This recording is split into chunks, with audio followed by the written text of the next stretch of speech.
Hey, this is Matt once again. Welcome back to another review. There's another paid request, this time for Jonathan Lindsey. And for those interested in requesting pretty much any type of videos or topics or rankings or lists or commentaries, whatever, feel free to send them either directly to my PayPal or join my Patreon. Both links are down below in the info box. And this is for the 1989 film Pet Sematary. Now, I definitely think this is better than the remake. This one at least has more of an atmosphere, has more of a mood. I think it has some definite creepy moments, especially with the little boy Gage, played by Miko Hughes. I say I like the cast more than this. Dale Midkiff, to be fair, watch it again. I will admit, again, to be fair, there are moments where his acting is flat. I will admit there are moments that Dale Midkiff as the dad, his acting is flat. But there's also moments that I think he really does bring it. And when his son dies, that is one of the more haunting, I think to me it's the most haunting moment in the movie.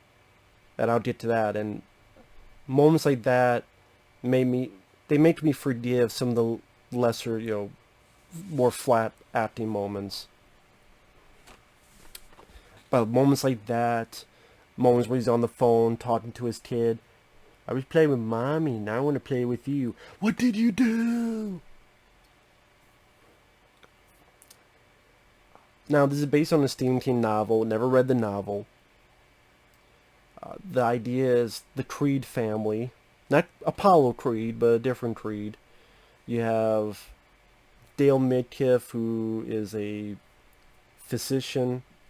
You have the wife, played by Denise Crosby, who would be Tasha Yar in Star Trek Next Generation. They have two kids, little girl and a baby boy. They're pet cat church. They move to Maine. And they befriend this neighbor Judd, played by Gwynne, who I enjoy his accent, I enjoy his character, I enjoy his lines of dialogue. Well, sometimes Dad is better. It's like he's related to the guy in Stephen Mott in Graveyard Shift. Bravo, we had to Star Search. But Gwynne, very interesting character where he definitely has a history with this area. So one day, Dale Midkiff, he's doing his job, and this guy dies, and it's this jogger named Victor, who has this big nasty head wound, who starts warning him about this pet cemetery. But it's like, well, he didn't really know about the pet cemetery until you said something, so it's kind of your fault. Like, he didn't know shit about the pet cemetery, but then you put it in his head, wait, I saw a ghost and he said something about pet cemetery? Which, even though it's funny, he's the cover. Like, if you look at the cover, it's the guy on the cover. He's pretty useless at the end of the day. He keeps warning people and it doesn't do shit. And maybe that's the point, is that despite his warnings, when you don't be cautious, when you don't look at the warnings, you let emotion take the better of you, it can end badly. If you can't handle grief, if you ignore grief, it could take you into a deadly route, as it does here. But it's just funny when you actually watch the film again, the jogger, he's useless. Because he was warning Denise Crosby later, but it's like, okay, is he warning her? But it's like he's also fucking with her. Because there's a point she's on a plane. It's like she has a nightmare, probably because of him. But then he's watching over here, he's like smiling. I'm like, so are you a dickhead? Are you manipulating behind the scenes? But that can't be it, because you're warning him, don't bury her, don't. I'm like, he didn't listen to you then. He's not listening to you now. And who is it, God making this ghost try to warn him? Is there some type of force? Because we know there's an evil force with the burial, Native American burial ground that this pet cemetery's on, but I don't know. But anyway, the cat is found dead. Judd says, hey, why don't we bury it? Here's a pet cemetery, but there's a place beyond it. And then later he goes, oh, by the way, I buried my dog there, and he tried to kill me. So maybe it wasn't the best idea to, bury your fucking cat out there. I thought that the cat wrangler, they did a good job. I like the look of Church. Like even before he died, they picked a nice looking cat that I could picture in my head what he looks like with the gray, and it definitely stands out. And when he's mean, nice, again, cat wrangling. I just still remember when it hisses and the ears are back and the eyes, the way the light glistens, so it makes him look even more evil. I thought they did a really nice job with that. Now, one thing I don't care for, I know this is part of the book, but for what I gather, stuff was cut out that would have made this more relevant to the story. But the movie as is, and I'm sure in the book there was more to this, but there's this flashback about Denise Crosby's sister, who I believe in real life was played by a guy and is super thin, super sickly, and she steered the shit out of Denise Crosby when she was young, and then she has a nightmare about it later. In the movie, this led to nowhere. I mean, within the movie, what's the point of this flashback? Okay, to build up Denise Crosby's character? Again, within the realm of the movie, what is the point of this? Or here's his sister that died that you were scared of. It's not like that character's used again, or is that comes back in the play, or it's not like, oh, I really cared for her, I'm sad that she's gone, that's why I can't handle my son being gone, because if I can't handle my sister, it's not really that either. So my point is, if you took this movie and you cut out all bits of that, it would not affect the story one iota. That's what I mean. Like, if you cut out her telling the story about her sister, and then the nightmare, you would think the nightmare would make more sense if they implement a nightmare about her son, or even dealing with her husband. That would be more prevalent to whatever warning. Even my neighbor's rooster feels the same way. Like, even he doesn't understand why. Again, my point is, if you could cut that out and it would not do any difference within the story. It really wouldn't. Now, again, maybe it's because they shot more stuff and it was cut out. I know there's a making of the movie. I've seen it once, but it's been so long. It's the Unearthed, Untold Story of Pet Sematary. I think the sequel has features too, but I don't have the sequel on Blu-ray. I remember not minding Pet Sematary 2. In fact, I hate to say it, I might like Pet Sematary 2 more, but that's because it's a bit more fun. And the ending, I like the ending more, but that's just more of a personal preference on what type of endings I like, which is different from others, I know. That's why it's mine. And I thought Edward Furlong did a decent job, as did, Clancy Brown. No brain, no pain. It has its flaws too, but I remember not minding Pet Sematary 2, but I believe that Blu-ray has features.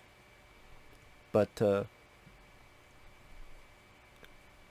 anyway,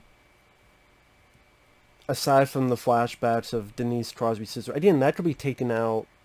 That's just me. Because I was never freaked out about it, even when I saw it as a kid. I'm like, oh, who's the thin guy? Like, the more haunting bit was when the little kid is killed, little boy Gage. There's this, the way it's edited and the way Dale Midkiff, it's done in a respectable way because you don't want to see a kid just get splattered on the road. But you see the truck, you see a little shoe, and Dale Midkiff lets out this rip-roaringly haunting scream. No! I thought, okay, despite a little bit of flat acting here and there by Dale Midkiff, he sold that scene to a T. I mean, Neighbors Rooster feels the same way. That's why he's praising it. To a T, he sold that scene. And the way it's edited with him screaming and the pictures of Gage from the past and these flashes, I thought that was a perfectly edited sequence. And that one scene gave me more feels than anything in the fucking remake. The remake had an even shittier ending. Flat characters all around. No personality to it. No mood or atmosphere. No creep factor. Some really shitty jump scares. And no feeling. Like, that one scene was, in this, was more haunting than anything. And then Judd really, oh, I know you're up to something. Don't do it. Sometimes dead is better. I'm like, dude, maybe you should have shown him the fucking cemetery in the fucking first place. So it's your fault too, Judd. So of course he, buries his son. Comes back. He's pissed off. Of course, we remember the bit with Fred Gwynne, the very nice effect of the Achilles tendon, the back of the foot. Really nice effect. Done practically. Still holds up to this day. I thought the little kid Gage, like, the way he acted and what they had him do at such a young age, is pretty surprising. You give him, I'm guessing, a fake knife. You don't want to give a kid a real scalpel. But the way he acted, the way he talked on the phone to his dad, it was creepy. Hi, Daddy. Now I want to play with you. That to me was effectively creepy. Now, this is again more into spoilers for those who haven't seen Pet Sematary, so be warned. Spoilers. And yeah, I liked the bit with Dale Midkiff. I liked his reaction. What did you do? Because he just discombobulated. How the hell are you supposed to think? Now, it's a little kid. I don't know how the fuck he got up to hang his own mom. Because he kills Denise Crosby off screen, but somehow this little kid dragged the mom up and hanged her body? That'd be unintentionally funny. Can you imagine us actually seeing that?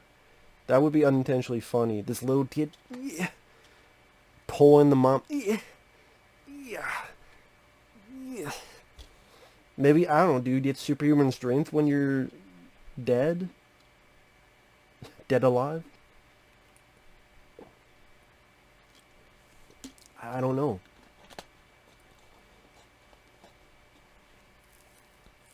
But speaking of the acting, I like the bit where when he's got to inject his kid, and they're like, no fair. No fair. Because it's so off-kilter. Like, okay, he's a kid acting cute as he's about ready to die.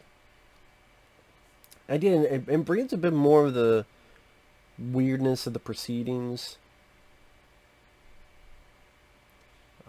At least the girl survived because she went off. I can imagine just she's up shit creek, literally, because her brother died, then she's sent off somewhere. Then the next thing she learns in the newspaper or something, oh, by the way, your mom and dad are dead as well. And again, he knows this was wrong, but then, and despite the one guy warning him, and this jogger's like, dude, no one's listening to your ass. So again, you almost want to say he's pointless too. Maybe not as pointless as the flashback to Denise's sister, but it's like you're the you. In a way, we could cut you out and nothing really change in the story is because you don't really affect. I guess the only way you affect the story is that you made it so Denise Crosby went home, and but then led to. So then I'm like, are you working for the bad guys, evil spirits? But then you're warning, don't bury your wife? Or is it trying to be like, oh no, please, don't bury your wife. You know, we wouldn't want you to do that. So I'm like, is it, I mean, part of me is like, is he working? He's just an asshole? Or he just really sucks at his job of warning people? So of course he buries his wife. Wife comes back, kills him. I know there's another ending that was a bit more ambiguous, as I mentioned my nose.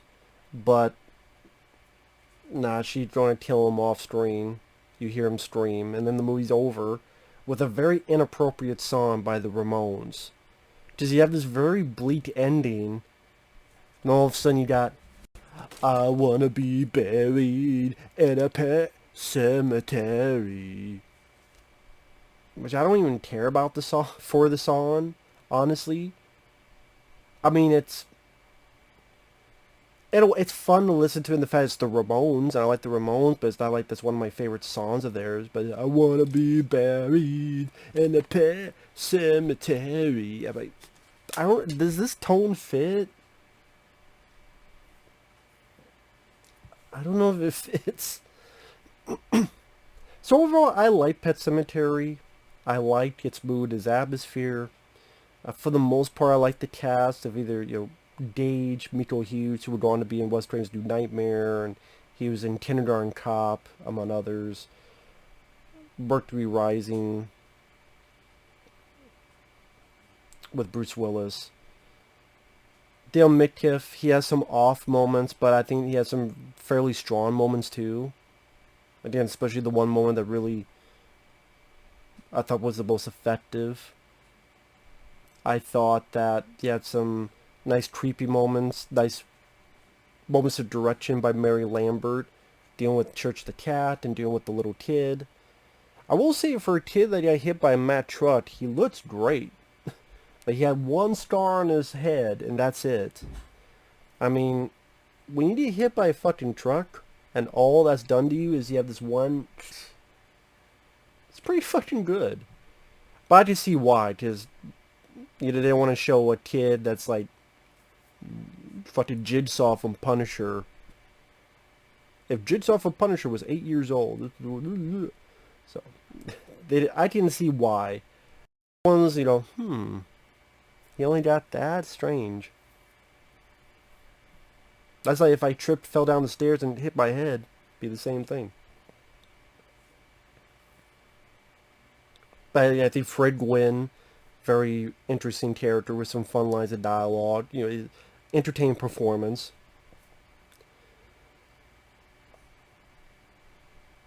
Some decent makeup, like the jogger guy with the head wound. Things like that. I do think, me personally, I would have had a different ending. Either maybe a redemptive arc. I know that wasn't the book, but hey, I love the Running Man movie. Don't care for the story. By Richard Bachman, Stephen King. I think the movie with Arnold is much better. So yes, I do think there are adaptations that even I would change shit. Of course, it's like, well, so I can understand why when people adapt from novel to book, there may be some things people want to change. And that's going to be based on personal preference. And you're not always going to agree with that. Just how it is.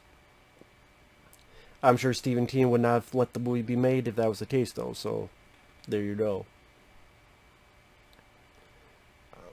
Again, the whole thing with the flashback to Denise Crosby's sister.